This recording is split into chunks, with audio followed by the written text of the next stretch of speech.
네, 하나님의 말씀은요, 신명기 31장 1절에서 8절까지의 말씀입니다.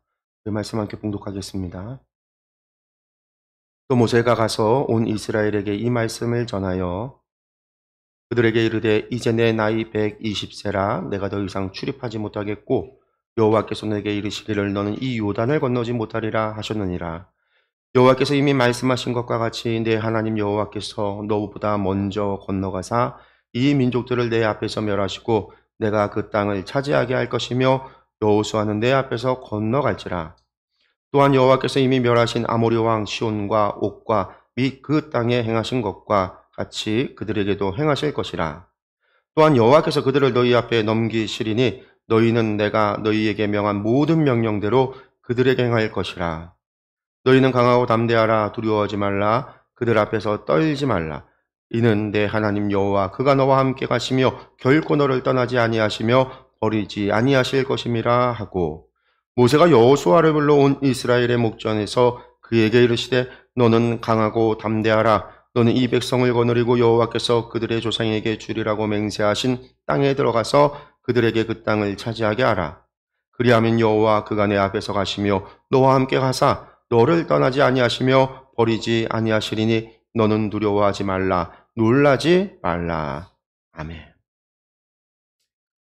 네, 오늘 신명기 31장 1절에서 8절의 말씀 가지고요, 담대하십시오라는 제목으로 이 시간 함께 말씀 나눠보려고 합니다. 오전에 우리가 모세의 신앙, 모세를 좀 생각을 했죠. 모세의 마지막 31장에서 34장까지 그 거의 이제 임종이라고 할 수 있는 그 마지막 순간, 마지막 그 하루, 그 시간 동안 있어지는 일들 가운데에 그 첫 번째 자신의 백성들을 불러 모아서 마지막 당부의 이야기와 여호수아를 지도자로 자신의 사명을 이양하는 그런 이야기가 오늘 읽었던 말씀이었어요. 그때에도 이제 담담히 자신의 처해 있는 상황을 이야기하고 그들에게 권면하는 그런 모습에서 이 모세라고 하는 그런 위대한 지도자의 신앙을 또 엿볼 수 있는 거죠. 오전에도 말씀을 드렸다시피 마지막까지 그 꿈에도 그리던 그 땅을 건너가지 못하고 쳐다만 봐야 되는, 특별히 또 히브리인들에게 있어서 중요하잖아요. 제가 여러 번 이야기하지만 그들이 어디에 묻히느냐, 그들이 죽어서 어디에 묻히느냐가 정말 중요하거든요. 그들에게 있어서는요. 구약에서. 왜냐면 구약에서는 우리가 창세기부터 지금까지 봤지만 천국이라고 하는 이야기가 나오질 않잖아요. 사람이 죽어서 천국에 간다라고 하는 그런 이야기가 없어요. 이 땅 현세에서의 삶과 이 땅에서의 복받는 이야기가 토라의 이야기예요. 현세에서의 삶을 이야기하거든요. 그래서 죽어서 천국에 간다라고 하는 개념은 아직 나오지 않은 거예요. 하나님이 주신 율법에도 나와 있지 않죠. 하나님과 함께 한다라고 하는 것이 결국은 그것이 이제 연장이 돼서 영원히 함께하는 것으로 나아가지만, 그렇게 하나님이 처음부터 모든 걸 다 알려주시고 이야기하시는 게 아니거든요. 창세기부터 모든 걸 다 비밀을 다 말씀하시는 게 아니라 성경의 역사를 통해서, 이스라엘 역사를 통해서 이스라엘 사람들이 그들이 이해할 수 있는 수준에 도달할 때까지 하나님은 기다리시고 기다리시면서 차츰차츰 설명해 가시고 말씀을 알려주세요. 그래서 이제 이것을 하나님의 계시의 점증성이다라고 그래요. 처음부터 다 알려주시는 게 아니라. 그러니까 예수님이 오셔서 십자가에 달려 돌아가실 거다, 아브라함에게 다 얘기하지 않았단 말이에요. 아브라함은 전혀 몰랐잖아요. 그러니까 이런 것들이 계시의 점증성이다라고 그래요. 처음부터 알려주는 게 아니라. 그러니까 천국의 삶을 몰라요. 그러니까 이 사람들은 조상의 품으로 돌아가는다. 그래서 이제 아브라함의 품으로 돌아간다라고 생각을 했어요. 아브라함의 품으로 가는 게 낙원이라고 생각을 한 거죠. 근데 이런 생각은 어디까지 나오냐면 복음서에도 나와요. 그래서 이제 거지 나사로가 죽었을 때 어디에 있어요? 아브라함의 품에.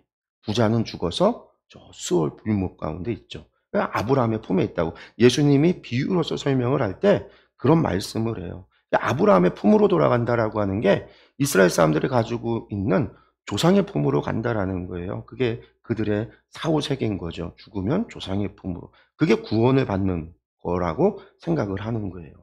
그래서 그들의 장례 문화가 어떻게 해요? 가족묘. 그들의 죽은 유골을 가족묘, 조상이 있는 유골이 담겨져 있는 곳에 같이 두는 거. 그러니까 우리나라로 한다면 가족 납골묘 있잖아요. 가족 납골묘와 같아요. 그래서 이스라엘의 무덤이 그러한 무덤이에요. 처음부터 그러지는 않았겠지만 아브라함부터 시작해서 우리가 성경을 보면 그렇게 되어져 가는구나라는 걸 알죠. 왜? 아브라함이 막벨라굴을 사서 그곳에 아내 사라를 장사 지른 다음에 아브라함도 죽어서 그 막벨라굴에 유골이 들어가고 이삭도 죽어서 그 막벨라굴에 들어가게 되어지고 리브가도 죽어서 그곳에 장사 지내게 돼요. 야곱도 죽어서 그곳에 장사 지내게 돼요. 요셉도 죽으면 어떻게 해요? 나를 그 땅으로 내 유골을 가지고 가라. 유언을 하잖아요. 나를 내 아버지 품으로 나를 데려가 달라는 거예요. 물론 요셉은 사도행전을 보면 세겜 땅에 묻혔다라고 사도행전에는 나와요. 막벨라굴, 그 유대 헤브론 막벨라굴에 장난된 게 아니라 세겜 땅에 가서 거기에 묻혔다라고 되어져 있어요. 조금 이제 다르긴 하지만 어쨌든 이스라엘 사람들이 가지고 있는 개념이 생각이 그런 생각이에요. 그래서 요셉의 유골을 가지고 나왔잖아요. 그런데 그 400년 전에 죽은 요셉의 유골도 저 땅으로 들어가서 이제 조상의 품으로, 그의 부모의 품으로 돌아갈 텐데 모세는 가지 못하는, 자기는 이 땅에서 바로 코앞에서 이 땅에서 묻혀야 되는, 쓸쓸히 죽어야 되는 그런 상황인 거죠. 그런 상황 속에서도 담담한 모세의 모습이 마지막까지 하나님의 말씀하시면 그 말씀에 순종하는, 그 순종이라고 하는 게 무엇이냐, 어떻게 순종해야 되는가라고 하는 것을 진짜 몸소 보여주는 것이 아닌가, 그런 생각을 해보는 거죠. 그러면서 이제 그 모세가 여호수아에게, 이스라엘 백성에게도 이야기했지만 특별히 여호수아에게 했었던 이야기가 담대하라는 이야기였잖아요. 이스라엘에게도 담대하라는 이야기. 그 중에서도 여호수아, 하나님께서도 여호수아에게 담대하라.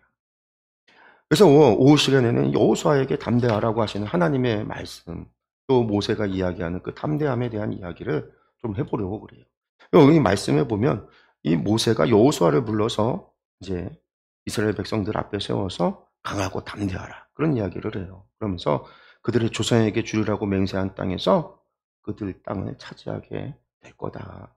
차지하게 하라. 모세가 여호수아에게 이야기하죠. 자신이 받았던 사명을 여호수아에게 넘기는 거예요. 그러면서 여호와가 너희 앞에 가시면서 너와 함께 하사 너를 떠나지 않을 것이다. 근데 여러분들 지난 40년간은요. 하나님께서 이스라엘 백성 앞에 가는 거를요. 누구든지 다 알았어요. 그렇잖아요. 구름 기둥과 불 기둥이 늘 앞에 갔단 말이에요. 구름 기둥과 불 기둥이 움직이면은요. 하나님이 움직이고 하나님께서 가시는구나 해갖고 사람들이 전부 다 레위인들이 일어나서 제사장들이 나와서 성막을 다 걷어갖고 짐을 싼 다음에 이사를 한 다음에, 그런 다음에 어떻게 해요? 행진을 했단 말이에요. 맨 앞에 법궤가 서고 하나님의 법궤가 서고 그 위에 구름 기둥과 불 기둥이 앞서가면서 그 뒤를 따라서 지파들이 행진, 진영을 짜서 행진을 해서 갔어요. 그러니까 그 앞에 맨날 앞에 누가 있었어요? 하나님이 계셨던 거예요. 40년 동안 그들은요, 어딘가를 갈 때마다 하나님께서 자신들이 앞에 서 있는 것을 본 거예요. 구름 기둥과 불 기둥으로 자신들의 앞에 계신 하나님을, 임재하신 하나님을 보면서 살았어요. 그런데 사실 이제 요단강을 건너면 어떤 일이 벌어지는지 아세요?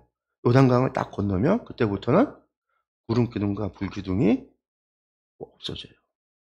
하늘에서 만나도 내리질 않아요. 요단강을 건너는 그 순간까지, 요단강을 건너기 직전까지는 하나님께서 하늘의 만나로 그들을 먹이셨고 구름 기둥과 불 기둥으로 그들을 인도하시지만 요단강을 다 건너는 그 순간부터는요, 하나님의 구름 기둥과 불 기둥도 사라지고 하늘의 만나도 그치는 거예요. 그러면 하나님이 함께 하신다라고 하는 증거가 사라지는 거잖아요. 사람들 가운데, 믿음 없는 사람들 가운데는 수군거리는 사람들이 나올 수도 있죠. 야, 하나님이 우리를 떠났나 보다. 하나님이 우리를 떠났나 보다. 그런 이야기 나올 수 있단 말이에요. 충분히 나올 수 있는 거예요. 야, 모세를 남겨두고 여호수아가 지도자가 돼서 우리가 요단강 건너오는 게 아니었나 봐, 잘못됐나 봐, 그런 얘기도 나올 수 있죠. 예, 무슨 일이 벌어지든 간에 사람들이 모였을 때 무슨 일이 벌어지면은요, 항상 책임자를 찾으려고 그래요. 그 일이 일어난 원인을요, 누군가에게 덮어씌우려고 그래요. 그게 인간의 죄성이거든요. 그러면 대부분 누구에게 하냐면 지도자 잘못 세워서 그렇다라는 거예요. 지도자 잘못 세워서. 옛날에 노무현 대통령이 있을 때 우리나라 유행어가 그러잖아요. 노무현 때문이다. 우리 집 애가 공부를 못하는 것도 노무현 때문에. 우리 집 애가 직장이 떨어지는 것도 노무현 때문에. 내가 산 주식이 떨어지는 것도 노무현 때문이고, 내가 아픈 것도 노무현 때문에. 다 모든 게 다 노무현 대통령 때문이라고 나라가 미쳐 돌아갔었던 거죠. 그런 때가 있었어요. 그런 것처럼 지도자를 비방하고 욕할 수 있어요. 성경에 보면 바벨론 포로 갔던 사람들이 돌아와서 하나님의 성전 지을 때 성전이 한 18년 정도 성전 공사가 중단이 되는 때가 있었어요. 공사 시작했다가 바로 방해에 의해서 공사가 중단이 돼요. 그 공사 중단됐을 때 이스라엘 사람들이 공사 중단을 하고 나서 했던 많은 핑계 가운데 첫 번째 핑계가 뭐냐면, 하나님의 때가 아니다. 두 번째 핑계가 뭐냐면요, 지도자들이 죄가 있어서 그래요. 스룹바벨과 대제사장 여호수아가 잘못해서 그런 거예요. 자신들의 잘못을 돌아보는 게 아니라 지도자들을 탓하는 거예요. 이스라엘 백성들이 충분히 그럴 수 있는 거예요. 충분히 그럴 수 있는 상황. 물론 그런 일은 실제로 벌어지진 않았어요. 있었는지 없었는지 모르지만 요단강을 건널 때 구름기둥과 불기둥은 사라졌지만 요단강이 갈라지는 기적을 봤고, 그들이 건넌 다음에 하나님 앞에 12돌을 세우고 나서 하나님 앞에 언약을 갱신을 하고 할례를 다시 맺죠. 그러고 나서 바로 여리고성 정복이 이루어져요. 그 여리고성 정복을 법궤를 앞세우고 돌아요. 법궤를 앞세우고. 맨 앞에 구름기둥과 불기둥이 이제 가는 게 아니라 하나님의 말씀이 맨 앞에 서서 주의 말씀이 앞에 가는 거예요.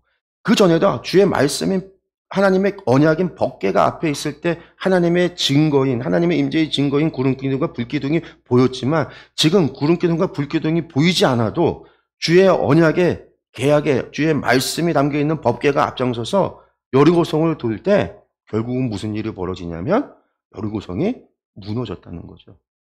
하나님이 함께 하사 너희의 앞에 가시며 그 땅을 멸하시리라.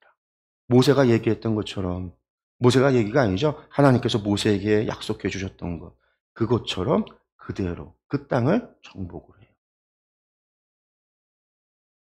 반면에 아이성은요, 하나님께 물어보지도 않아요. 주의 법궤를 앞세우지도 않아요. 자기들의 힘으로 여리고성을 무너뜨린 줄 알고 자기들만 길이 가서 아이를 공격하겠다고 아이성을 가요. 근데 여러분들, 아이성은 아이라고 하는 이름이 아이가 베이비가 아니에요. 작아서 아이성이 아니라 그냥 이름이 아이성인 거예요. 여리고라는 이름처럼 아이라는 이름이지 한국어 아이가 아니라 그 나라 말 아이예요. 그래서 그 아이성은요, 여리고보다 몇 배 더 큰 성이었어요. 여기서 정복하러 갔다가 패배하고 돌아오잖아요. 그 돌아왔을 때 여호수아가 어떻게 했냐면은요. 여호수아가 무엇을 하냐면 하나님 앞에 사람들이 오는데 나가서 무릎 꿇고 옷을 찢고 재를 뿌리면서 하나님 앞에 하루 종일 회개를 해요.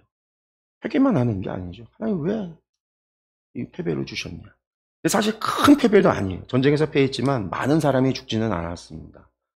그런데 물론 그들이 범죄한 것도 있었고 뭐가 있었지만, 그가 왜 여호수아가 그때 그 장면을 보면은 하나님 앞에 나아가서 그 직전에 정복하기 전에 하나님께서 여호와의 군대 장관을 보여주기도 하시고 환상을 보여주기도 하시고 직접 여호수아에게 말씀하시기도 하시고 여러 가지 담대하라고 하는 이야기를 하심에도 불구하고 여호수아가 딱 한 번 그 가서 졌다가 싸우고 지고 나니까 하나님 앞에 와서 나 못해 먹겠습니다.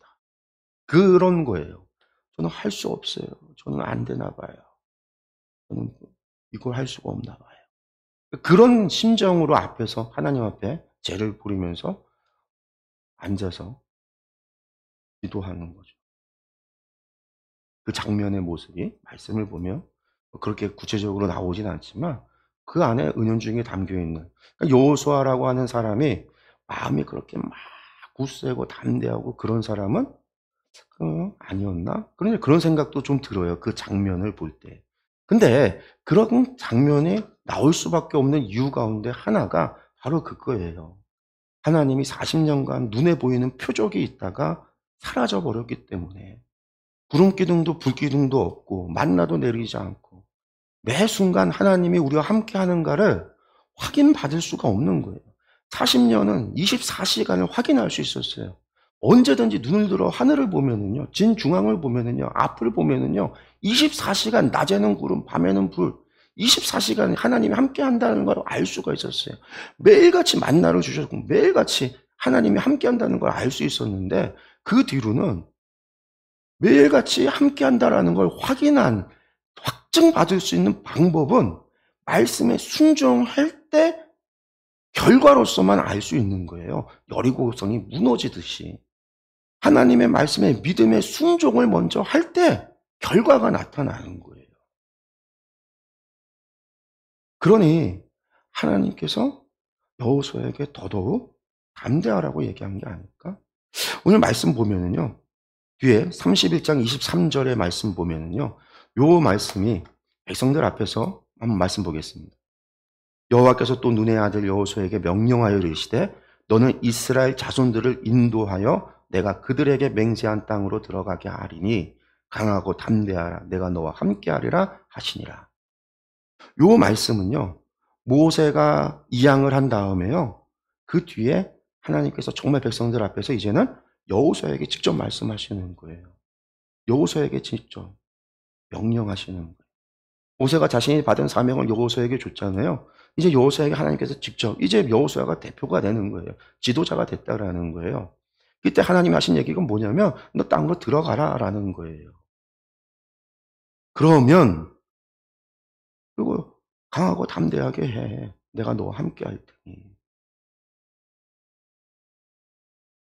하나님께서 여호수아에게 표적을 주겠다라는 이야기 안 하세요.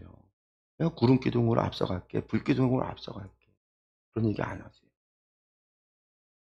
40년 동안 살아오면서 모세와 함께하면서 온갖 이적과 기적을 받고 하나님 내가 어떤 사람인지를 내가 어떤 신인지를 여호와 내가 어떤 신인지를 내가 행하는 걸 통해서 내가 누구인지를 네가 알았다라고 한다면 네가 나를 믿고 신뢰해야 된다. 하나님께서는요. 여호수아에게 믿음을 요구하시는 거예요. 믿어야 된다. 믿음을 요구하시는 담대하라는 말 속에 믿어라. 내가 너와 함께하는 것을. 여호수아 1장 5절에서 9절에 모세가 떠나고 난 다음이에요. 이제 모세가 떠나고 정말 여호수아 홀로 남았을 때 하나님께서 다시 한번 여호수아에게 오세요. 그러면서 1절에서 4절까지는요. 그 땅의 정복에 관한 이야기 약속을 주시고요. 5절에서 9절에 다시 말씀합니다. 말씀을 보면요. 내 평생에 너를 능히 대적할 자가 없으리니 내가 모세와 함께 있었던 것 같이 너와 함께 있을 것임이니라. 내가 너를 떠나지 아니하며 버리지 아니하리니 강하고 담대하라. 너는 내가 그들의 조상에게 맹세하여 그들에게 주리라 한 땅을 이 백성에게 차지하게 하리라. 오직 강하고 극히 담대하여 나의 종 모세가 내게 명령한 그 율법을 다 지켜 행하고 우로나 좌로나 치우치지 말라. 그리하면 어디로 가든지 형통하리니 이 율법책을 내 입에서 떠나지 말게 하며 주야로 그것을 묵상하여 그 안에 기록된 대로 다 지켜 행하라. 그리하면 내 길이 평탄하게 될 것이며 내가 형통하리라. 내가 내게 명령한 것이 아니냐. 강하고 담대하라. 두려워하지 말며 놀라지 말라. 내가 어디로 가든지 내 하나님 여호와가 너와 함께 하느니라 하시니라. 다시 한번 하나님께서 여호수아에게 약속하세요. 그런데 그 어디에도 표적을 주시진 않으세요. 약속, 말씀만 있는 거죠. 말씀만. 말씀만 있어요. 그 얘기는요. 말씀을 믿어야 된다라는 이야기인 거예요. 그리고 말씀을 믿는 거는요. 결국 하나님을 신뢰할 때만이 가능한 거예요. 그리고 그가 담대할 수 있는 이유, 원인은 하나님이 나와 함께하고 있구나라는 것, 그 사실을 믿을 때만이 가능한 거예요. 나와 함께 하시는 하나님을 신뢰할 때만이 강하고 담대할 수 있는 거예요. 하늘에 표적이 없어도요, 구름 기둥이 없고 불 기둥이 없어도, 하늘에 만나가 내리지 않아도, 하나님 앞에 순종할 때, 이 백성을 이끌고 나아갈 때, 하나님 말씀에 따라서 행할 때, 그러면은요, 표적이 나타나요. 선표적 후 결과가 아니라 순종의 표적이 나타나는 거죠. 그러니까 여호수아 전쟁에 수많은 표적들이 나타나잖아요. 해야 멈추고 해가 멈추기도 하고요. 여기 남부 전쟁에서는 해가 멈추기도 하고. 그런데 여리고성의 정복에서는 이거 그냥 돌기만 했는데도 성이 무너지기도 하고. 저 하솔과의 전쟁에서도 뭔가 이적과 기적이, 이스라엘 군대가 힘이 세고 전쟁에 능해서 정복한 게 아니라 하나님께서 싸우시고 하나님께서 승리하게 하시고 하나님께서 그 전쟁을 수행하셨단 말이에요. 여호수아가 순종할 때, 여호수아가 하나님의 말씀에 순종하며 나아갈 때 그런 일들이 벌어졌어요. 그가 순종하는 것, 하나님의 말씀, 그 약속을 믿었을 때 가능한 거예요. 그가 그런 일을 할 수 있었던 것은요, 하나님이 나와 함께하구나 있다라고 하는 믿음이 있기 때문이에요. 그러면요, 우리도 마찬가지예요. 하나님 우리와 함께하고 있잖아요. 하나님 우리와 함께 하신다라고 하는 약속을 주셨어요. 우리 이 약속을 믿어야 돼요. 근데 약속만 가지고 그러면 난 내 안에 하나님이 안 계신 것 같다 라는 생각이 있을 수 있지만 늘 이야기하는 거예요.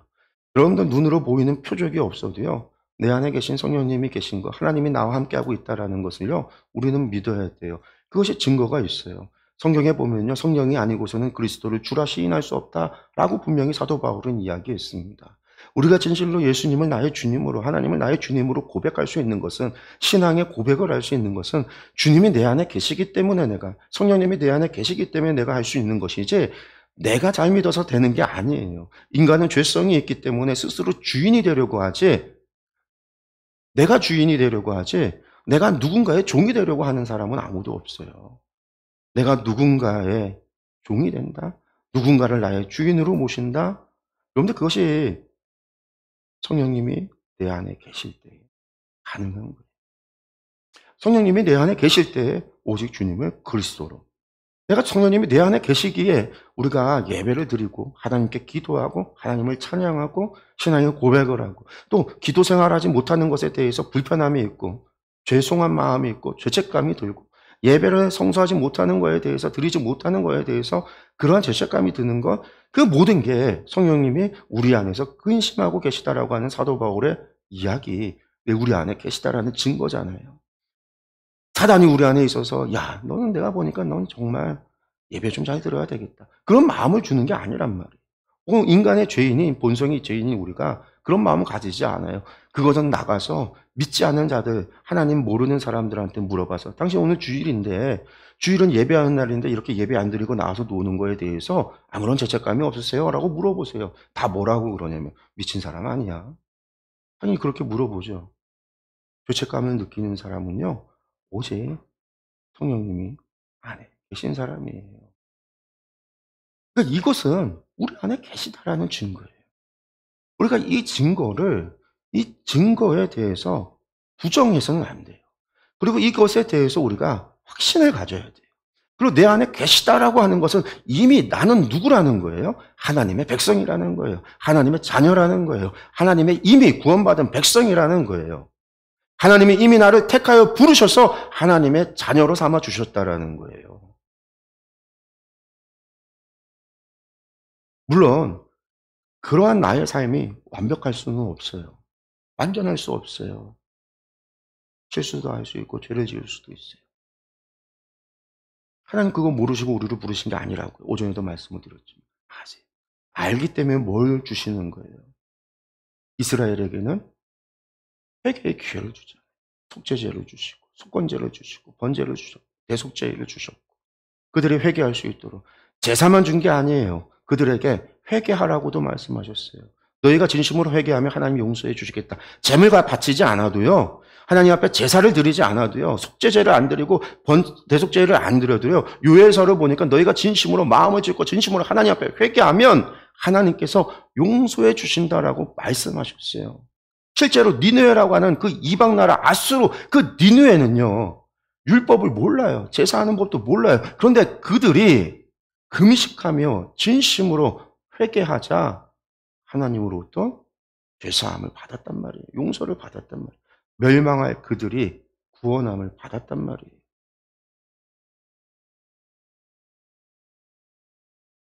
그것이 한 번밖에 없냐, 기회가? 두 번밖에 없냐? 아니요. 일평생 하나님은요, 수없이 무한히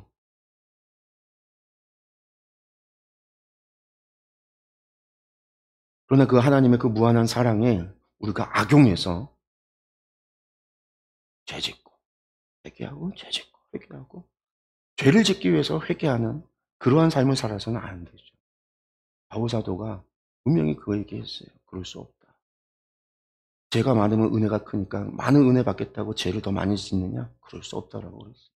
그리스도가 우리 안에 계신데 그럴 수 없다고. 왜? 성령님이 근심하고 계시는데 죄책감을 들게 하는데 그것이 우리를 몸서리치게 하는데 회개의 길로 가게 하고 우리가 죄 짓는 걸 가로막게 하는데요. 머뭇거리게 하는데요. 어떻게 그럴 수 있겠어요? 이미 계속 그럴 수 있다라고 한다면요. 사도 바울은 뭐라고 했냐면 하나님께서 유기하는 자다. 그렇게 얘기했어요. 유기했다라는 게 뭐냐면 버리셨다라는 거. 하나님 포기하셨다라는 거. 하나님도 포기하는 자가 나와요. 포기하는 자가. 성령을 회방하는 자는 용서받지 못한다고 했던 것처럼 포기하는 자. 이스라엘에 예루살렘에 의인 한 명이 없어 결국 그들이 멸망에 이른 것처럼. 그렇지만 그들이 멸망하는 자들은 그들은 결국은 유기당하여 멸망에 이르지만 그렇다고 해서 이스라엘이 멸망은 아니죠. 그 시대 그 사람들이 심판을 받아 벌을 받는 거지만 이스라엘은 지금까지 이어지죠. 그리고 나중 계시록을 보니까 하나님께서 그들을 또한 구원하시는 것이 나와요. 언젠가는. 그들은 누구일지 몰라요. 그러나 구원받는 이들도 있지만 결국 멸망의 자식이 되는 이들도 있는 거예요. 아브라함의 후손이라 할지라도. 우리도 마찬가지죠. 같이 신앙생활하고 같이 믿음 생활하지만 마지막 주님 앞에 서는 그날에 주님이 분명히 양과 염소를 가른다고 그랬어요. 한 우리에 있지만 양과 염소를 가른다고 그랬어요. 세상에 있는 양과 늑대를 양과 사자를 가르는 게 아니에요. 한 우리에서 같이 먹고 같이 자라고 같이 마시고 같이 뛰놀던 양과 염소를 가르는 거예요. 내가 주의 이름으로 귀신을 쫓고 주의 이름으로 이적을 행했지만 나는 너를 도무지 알지 못한다. 분명히 예수님 그런 얘기 하셨단 말이에요. 그래서 그것을 기억을 해야 된다라는 거예요. 우리가 주님이 우리 안에 계시다라고 하는 이 증거를 우리는 마음에 새겨야 돼요. 우리가 주님이 우리 안에 계시기 때문에 담대하라라는 말을 할 수 있는 거예요. 제가 여러분들한테 담대하십시오라고 이야기할 수 있는 것도 저에게 무슨 제가 여러분들을 빼게 되겠다고 담대하라고 하겠습니까? 아니에요. 여러분들 가운데 성령님이 함께하고 계시기 때문에 담대하라고 이야기할 수 있는 거예요. 무슨 일이든 그것을 하나님 앞에 내려놓을 때 하나님께서 해결해 주신다라고 하는 거. 앞서가며 그 모든 하나님께서 싸워주시고 이겨주시고 그 약속을 성취하여 주신다고 하셨던 것처럼 하나님 우리를 위해서는요 무엇이든지 하실 수 있는 독생자를 주시기까지 하시는 분이 다른 그 무엇을 하지 못하실 것이 있겠습니까? 해주시는 분이세요. 그 하나님이 우리와 함께하고 있고 말할 때까요 주의 자녀로 삼았다라는 사실을 우리 잊지 마시고 그것을 통하여 세상에서 담대하게 살아가는 저와 여러분들 되시기를 간절히 축원합니다. 우리 함께 기도하겠습니다.